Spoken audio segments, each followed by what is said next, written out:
Hello, this is session 24.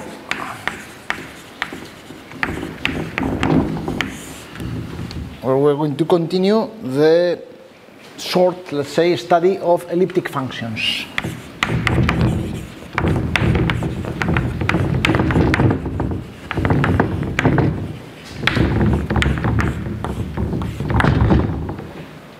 So today it will be the last day of sessions of this course for people who attend here the course, and we are almost finishing also the sessions for people who is attending online. So I will finish with a couple of sessions about elliptic functions, more or less, to give a short introduction. Okay, remember that in last session we had defined elliptic function as a meromorphic doubly periodic function. So we have a lattice of periods, okay, lattice of periods generated by two linearly independent elements over the reals, omega 1 and omega 2. This defines a lattice, and we consider meromorphic functions over C having this lattice as the set of periods. So for every element of this lattice, they verify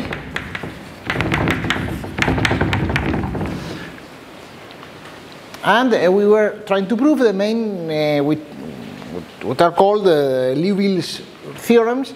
First of all, we have shown that if you take such a fundamental parallelogram like this, if you take all the poles one such function may have inside the parallelogram, the sum of the residues of the poles is always 0. Okay?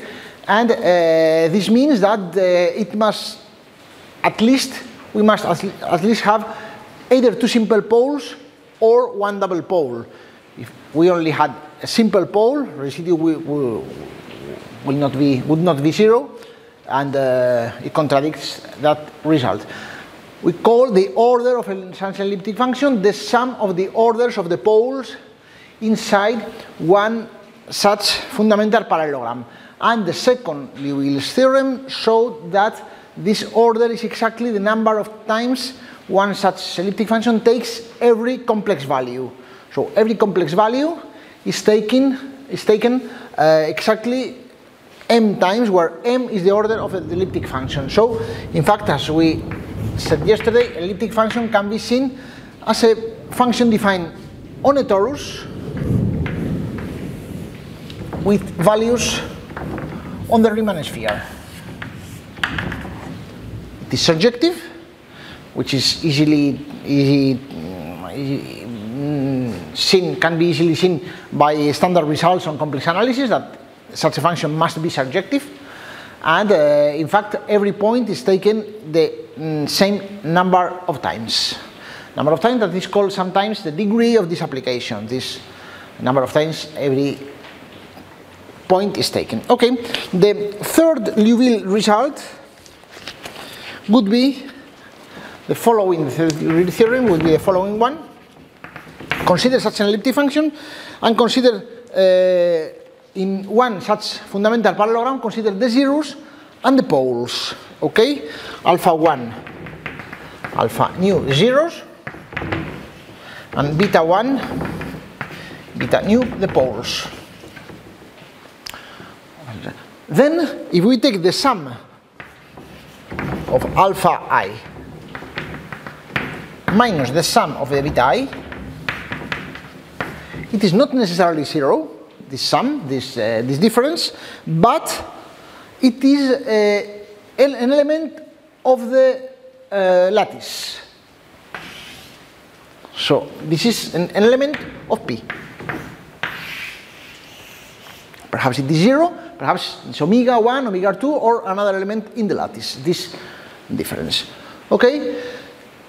The reason for that, let us consider in this case, this difference here, this difference can be using residue theorem, can be seen to be the integral along, as we did yesterday, along the border of this fundamental parallelogram, or this curve of the function z, f prime z, fz. Using residue theorem, you can see that you have a pole, for instance. The residue here is the order of the minus order of the pole, let's say, and you have here the value, the point of the pole. So you have minus the beta I, and at the 0 of f, the residue here would be the order of the 0 of f, and you have an alpha I here. So this integral represents this difference over there. Okay. Contrary to the cases we studied yesterday, this integral is not zero. This integral is not zero because what is the, for instance, we start with a point here, z0. What is the difference? Omega 1, omega 2, this is z0 plus omega 1 plus omega 2.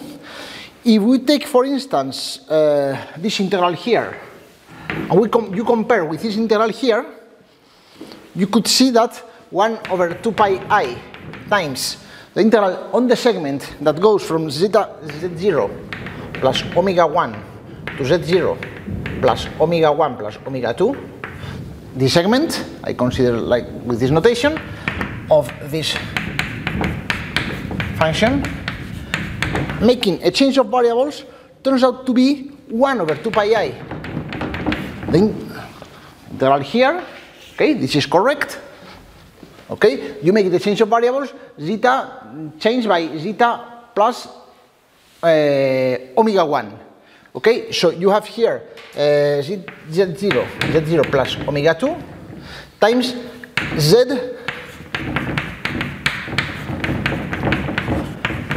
plus omega 1,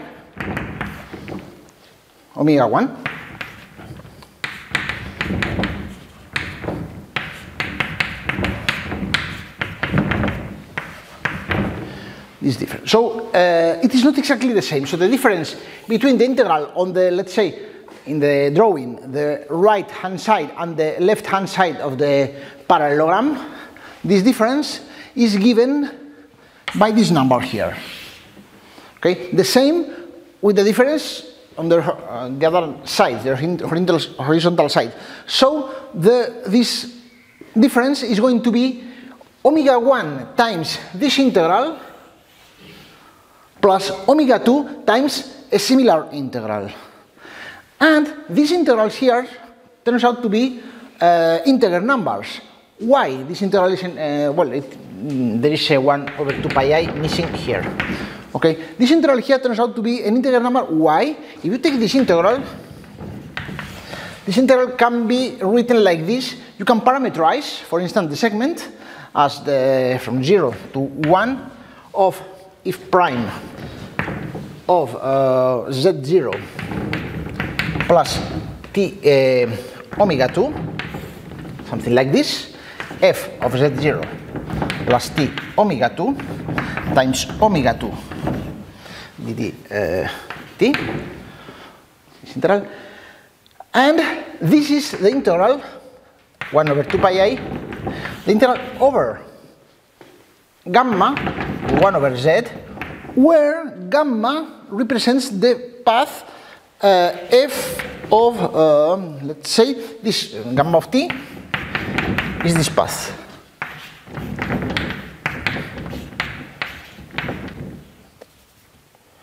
Omega 2.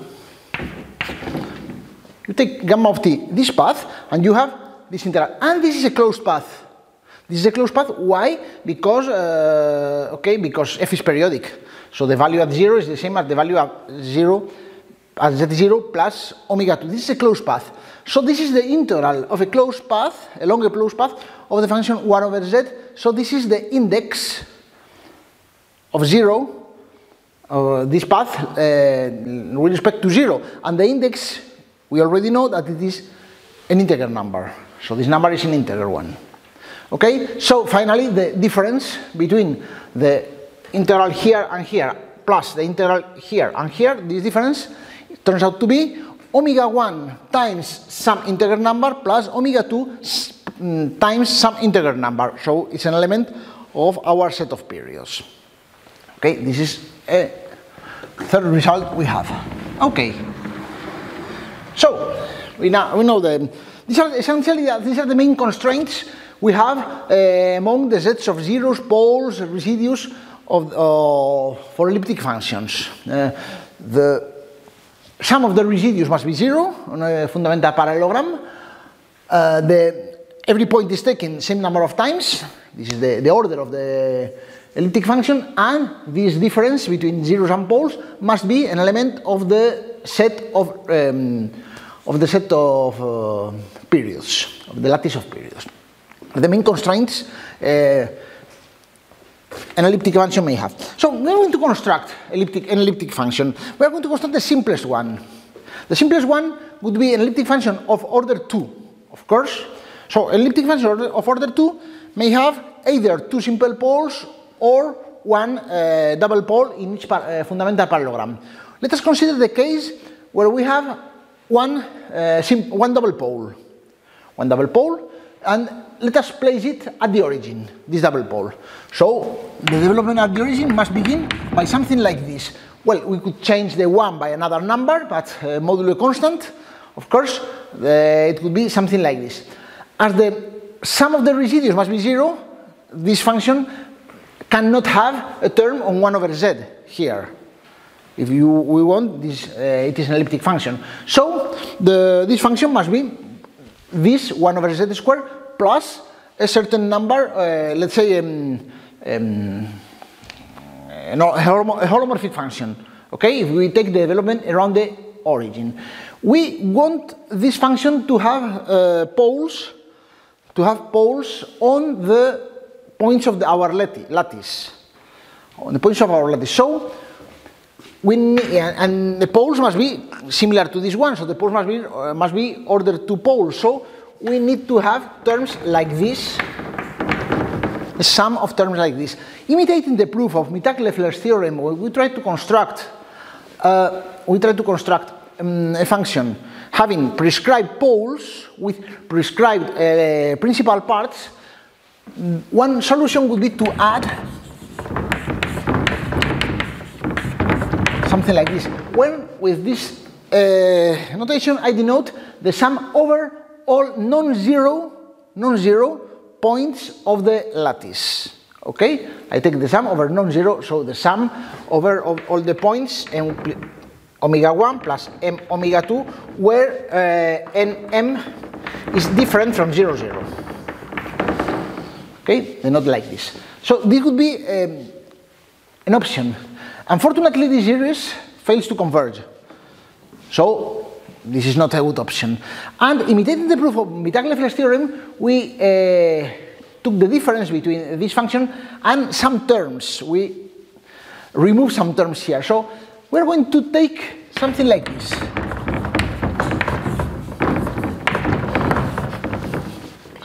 This sum. Okay? Where the sum is extended to every non-zero point of the lattice. And we're going to verify that this function here defines a function, an elliptic function. Okay? So in particular, that this series converges here. Okay? That this series converges. Okay, let us remark that the value at 0 is 0 of this term. When we take zeta equal to 0, we have 0 here. Okay, so we are trying to find a function without with 0. Their holomorphic part. We are going to we're imposing that the value at 0 is 0. What can be achieved only summing a constant. So it's not a real restriction. Okay. Okay, so we have that, and there are some other consequences we can extract from this expression here. For instance, if you take the function, we will call it after that p of z. If this function is well defined, for instance, the value of p of omega 1 over 2 must be the same of the value minus omega 1 over 2. Okay, and moreover, if you take or omega 1, the same with omega 2, so the value of P in the half any point of the lattice must be exactly the value on the opposite point, okay? Only because these two values differ by omega 1, by period. And moreover, you take P of minus Z, P of minus Z, you will have here 1 over Z squared again. So if you take the difference between P of Z minus P of minus Z, this difference would be a holomorphic function, because you remove at the origin. Let's say you would have a holomorphic function. In this case, in fact, all the poles will be removed. So you will have a doubly periodic holomorphic function, doubly periodic entire function. And we saw in the last session that such a function must be constant, doubly periodic entire function. And using this relation here, this constant must be 0. In fact, you evaluate in one point, and you notice that this must be 0, so P of Z must be equal to P minus Z. So a function having these conditions, so one double pole at 0 is the only double pole in the fundamental parallelogram. With those conditions, must be necessarily be an even function. So in its development on power series around the origin, only even only terms with even exponent can appear. So the development of this function must be something like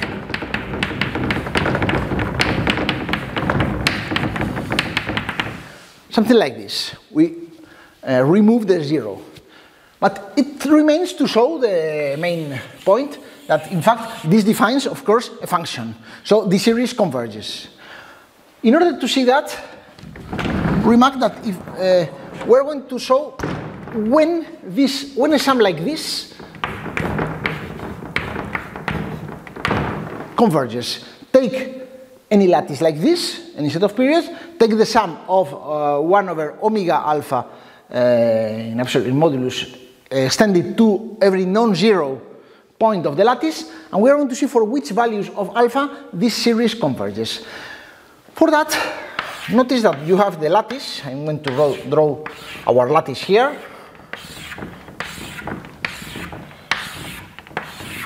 You have the lattice like this, you have 0, for instance, here.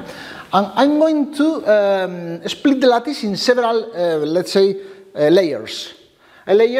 A first layer would be this one here, the points here. Second layer would be the points here, and so on. So the lattice is the union of layers, pk. And so this sum can be split in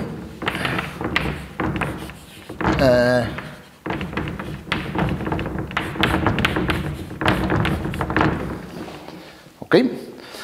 Over such of these layers, you can take the minimal value or the minimal modulus of a point in a layer, call it, let's say, delta, this the point with, for instance, in the first layer, the point with minimal modulus, and in the rest of in the subsequent layers, the minimal would be k delta, because layers are homothetic.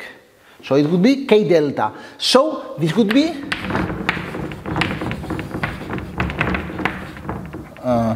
1 over k delta to the alpha times the number of points in such a layer. And the number of points in such a layer, it's 8 times k. You can compute easily that it is 8 times k in each layer. Okay? So you have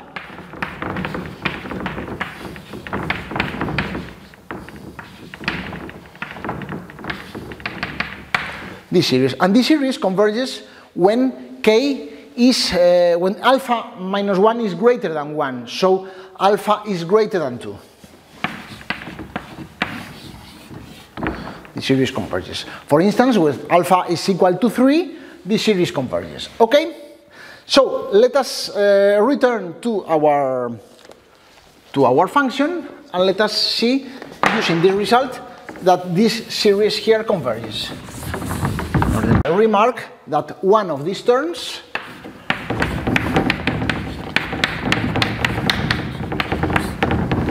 can be written in modulus, making some small computation, as z times 2 omega minus z minus omega square times omega square. You can write like this. Now consider removing a finite number of terms. You can assume that, well, the remaining terms, you fix some zeta in a compact set around the origin, okay? And you consider only terms satisfying that omega is, that zeta is small than omega over 2, for instance. You consider only terms far enough, okay? You consider your set zeta in this set, and up to a finite number of terms, you can consider that all the omegas are far away in the lattice. So here you can bound this by zeta. 2 omega, this would be 2 omega plus omega. 2 omega plus omega over 2, sorry. Plus omega over 2. Zeta minus omega would be greater than omega over 2.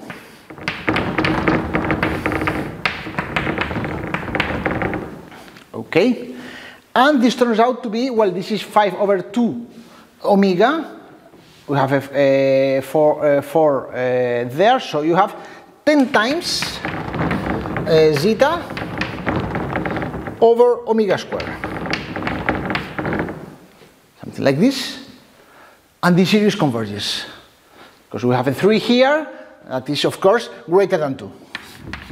So this series converges, so it defines, it converges uniformly in compact sets, so it defines a meromorphic function having the stated properties. So this is the simplest meromorphic function, let's say, in some sense, that we can associate to any given lattice. And this is what is called sometimes the Weierstrass P function. Well, up to now we haven't still seen that it is an elliptic function. Okay, that this is periodic. At least this is a function having poles of order 2 in all desired points. So now we are going to see that, well, as we expected, this function P has all the wanted properties. And which are wanted properties? Of course, P has poles, double poles, in all the points of the lattice. This is correct as the main property. So P has poles on the lattice, and the residue of those poles is 0. Okay, this is nothing to do, nothing to see. P, we have just seen that it is an even function, and finally we will show that P is elliptic. In fact, P is elliptic. And the idea is the following. Take the derivative of P. Take the derivative of P. The derivative of P, well, it's a small computation to show that this is 2 times 1 over to the cube for every omega on the lattice, including 0 in this case. Okay, you can rearrange a little bit the terms. So it is clear that P prime is periodic. If you change Z by Z plus omega, by some fixed omega, you only are permuting the terms here, but you have the same sum. Okay, so it is clear that P prime is, let's say, P periodic. So it is an elliptic function. In fact, it is an elliptic function of order 3. Of order 3, because it has, in every point of the lattice, it has a pole of order 3, in this case. Okay, as P prime is P periodic, let us consider the function, for instance, P of Z plus 1, plus omega 1 minus P of Z. Let us consider this function here. The derivative of this function is 0, because p prime is p-periodic, so it has a 0 derivative, so it is a constant function. It is a constant function. Now you can evaluate in one point. As before, we can evaluate, let's say, for instance, on the point minus omega 1 over 2. If you evaluate in this point, you have here that p of omega 1 over 2 minus p of minus omega 1 over 2 must be constant, but you know, we already know that it's an even function, so this number is 0. So finally, this is the 0 function, so p of z plus omega 1 is always equal to p of z. So it is, omega 1 is a period, of course omega 2 is also a period, the same reasoning. Okay, so p is an elliptic function. Okay, p is an elliptic function. And p is an elliptic function that satisfies some other interesting properties. For instance, one of the most interesting properties is what is called the differential equation. Differential equation satisfied by such a function.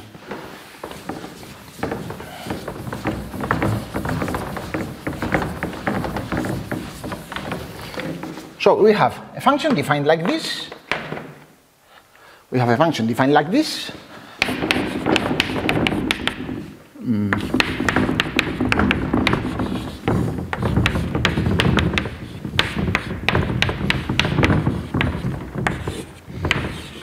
Sum over non-zero points of the lattice, and that has also an expansion, a power series expansion at the origin,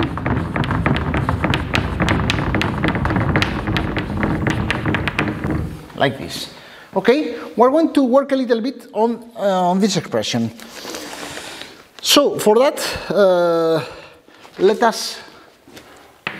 you could verify that this, you take the power series expansion of this term here, 1 over z minus omega squared minus 1 over omega squared. It's a quite simple exercise to realize that this sum is the sum from n equal 1 to infinity of n plus 1 z to the n omega to the n plus 2 to n plus 2.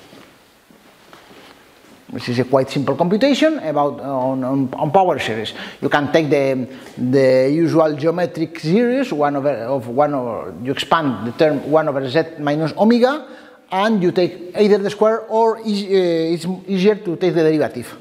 You take the derivative and you easily obtain this expansion here. Okay, so you have here something like that your function p of z is 1 over z squared plus this sum,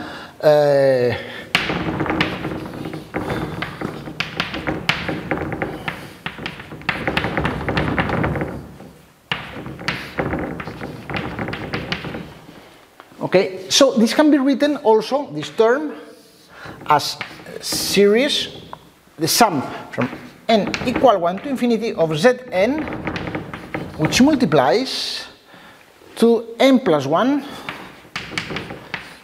omega n plus 2. So this would be the coefficient. This would be the coefficient accompanying every term here. For instance, C2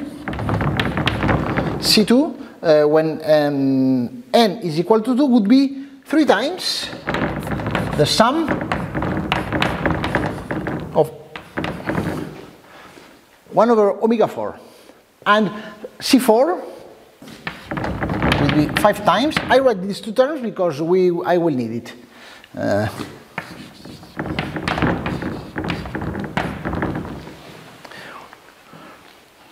By the way, as we know that it is an even function, you know that, for instance, these terms where n is even, this sum is 0. So the sum of let's say, for instance, if we take n equal to 3, 4 times 1 over omega to the 5, so the sum of 1 over omega to the 5 the sum extended to all non-zero terms of the lattice must be 0. And the same if you take here any odd power of omega. Okay? Of course, it could be computed differently. This series is sometimes called in the literature Eisenstein series.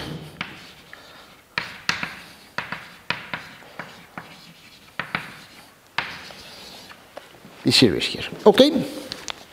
So let us take into account these numbers here. And let us consider now the following. Let's consider, on one hand, let us consider, for instance, the value of P prime of Z. P prime of Z.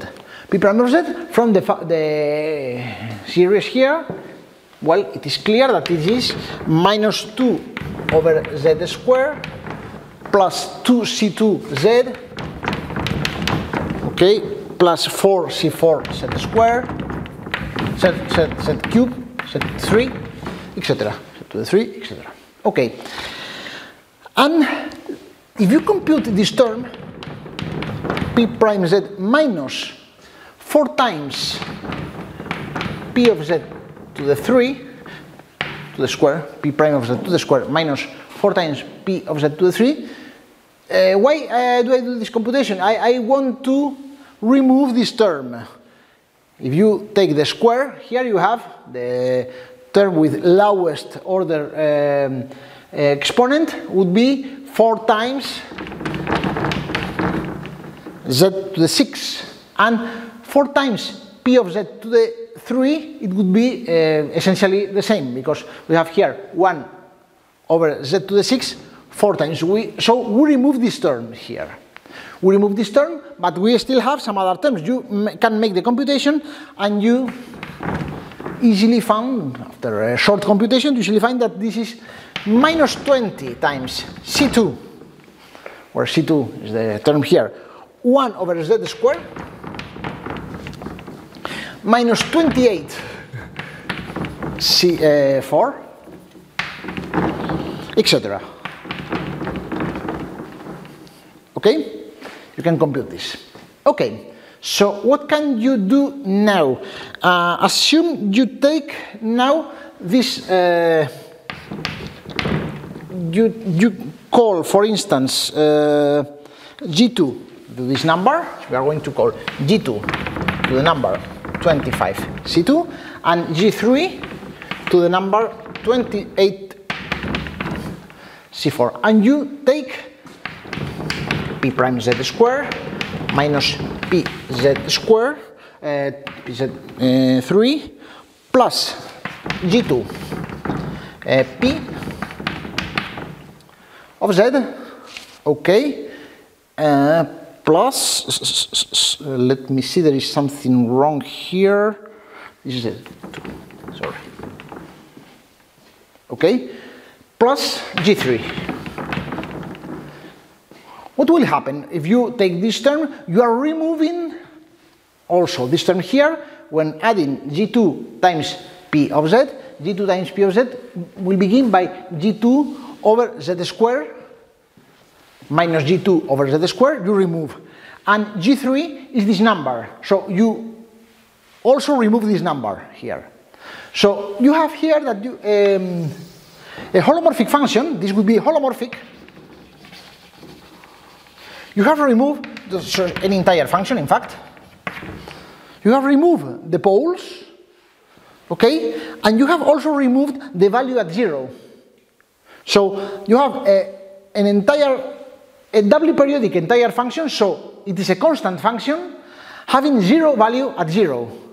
So it is identically 0. So finally, you arrive to the following interesting fact, that the square of pi p prime for such a Weierstrass elliptic function is equal to 4 times pz to the 3 minus g2 pz minus g3. And this is called sometimes the Weierstrass differential equation. It's a differential equation satisfied by elliptic function. Okay? So let us, in fact, what this is, it is shown that if you consider the following algebraic curve, if you consider the following cubic,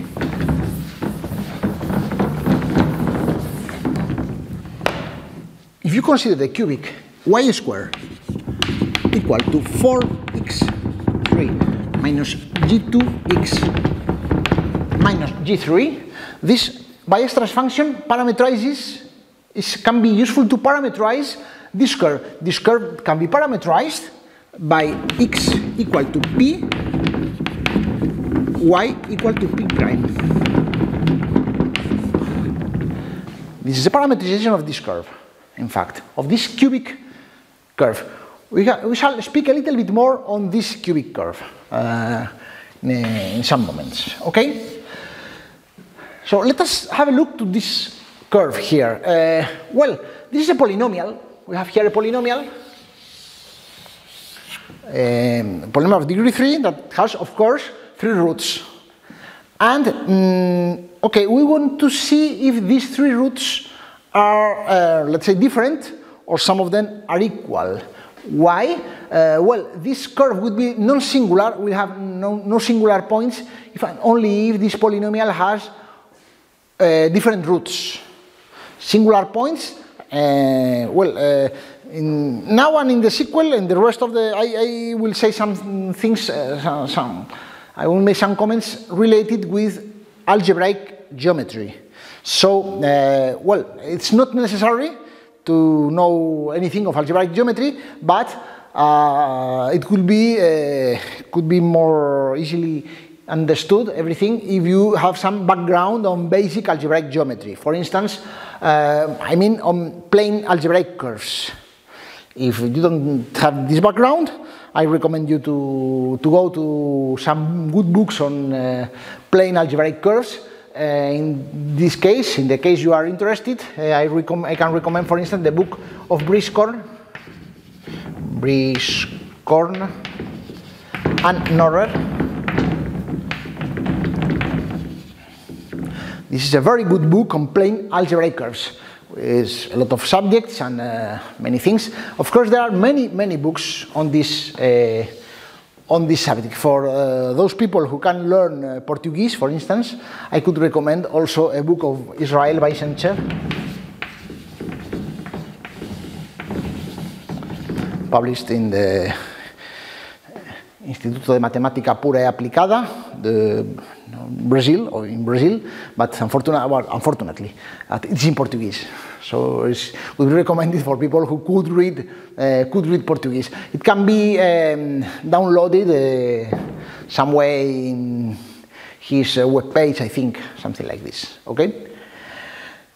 Anyway, well, this is a recommendation after some this commercial about algebraic geometry, plane algebraic geometry. I continue. It's not necessary, in fact, to have some background, but it would be, perhaps, you could understand a little bit more of some of the things I'm going to talk about. So, for instance, you know what is a singular point. Singular point, essentially, is a point like this in a curve, or a point where derivatives vanish. Where the derivatives vanish at this point. Okay, so this curve is regular, so it has no singular points if and only if this polynomial has no multiple roots. No more. So this polynomial has only simple roots, and the fact that the polynomial has or not simple roots can be easily computed using the discriminant of the polynomial. The discriminant of this polynomial turns out to be modulo some constant, the number g2 to the square minus 27 g3 2. So if this number is 0, this means that this polynomial has some multiple roots, if and only if. So this polynomial has different roots, 3 different roots, if and only if this delta, this discriminant, is non-zero. Okay, how can we figure out if it is 0 or not? Okay, for that, let us consider the derivative of p prime. We know that this p prime is a odd function, as p was an even function, p prime is an odd function. So, for instance, p prime of 1 over 2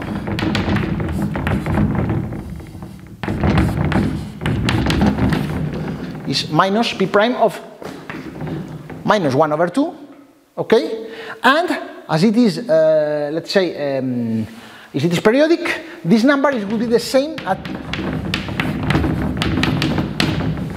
So p prime of omega 1 over 2 must be 0.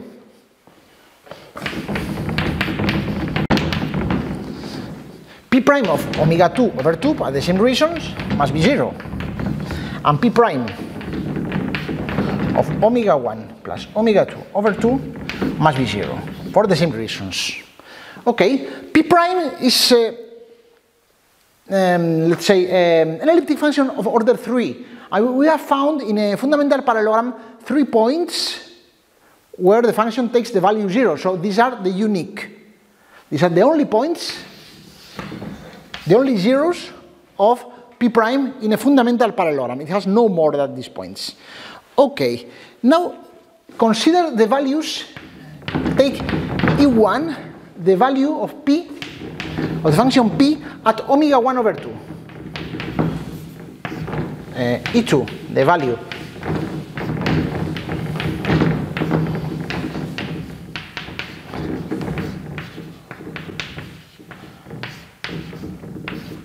Consider these values, the values of the original function p at these half points of the lattice. Okay, well, these values, why not, could be equal. It's not, let's say, the p is an elliptic function of order 2, so it takes every value 2 times. So it could be, why not, that for instance, E1 was equal to E2 in principle. So p, let's say the function p took the same value at omega 1 over 2 and omega 2 over 2. It could be, but it does not happen. Why it does not happen? Consider, for instance, this value here. This value is taken twice at this point because of this fact, because the derivative is 0. If you take p minus the function p of z minus E1, it is an elliptic function having a 0 of order 2 at this point because the derivative is 0. So if it has a 0 of order 2, this value is already taken twice at this point. So it is not taken anymore at any other point. So the value E1 is only taken at this point. By the same reason, E2 is only taken at this point and E3 is only taken at this point. So in particular, these values E1, E2 and E3 are different.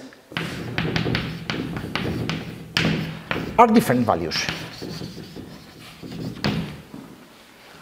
Okay, as they are different, let us consider now, for instance,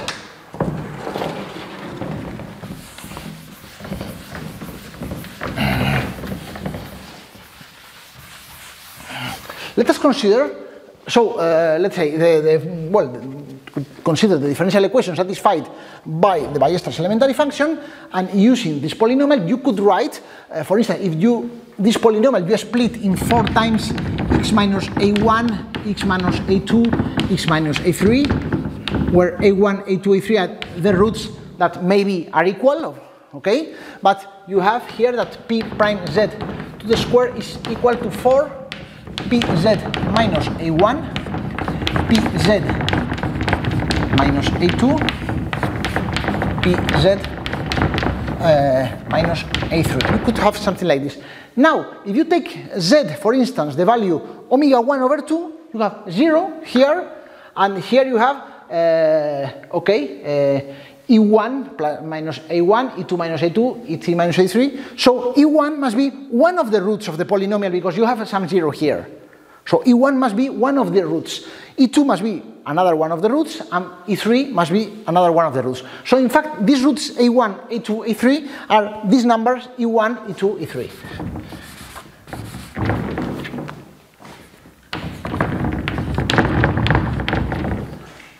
Here, okay? That are different. So, as they are different, the discriminant is not 0.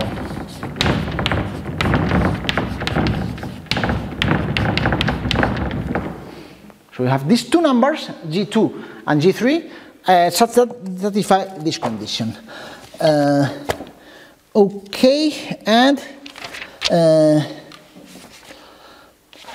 well, I had another property, but I think it would take me some more time, so I stopped here this session, and in the next session we will see that in fact this Weierstrass elliptic function generates in some sense every elliptic function, and we will explore without many details a close relationship with the theory of algebraic curves of order 3, of degree 3, and with similar, but without giving so many details about that.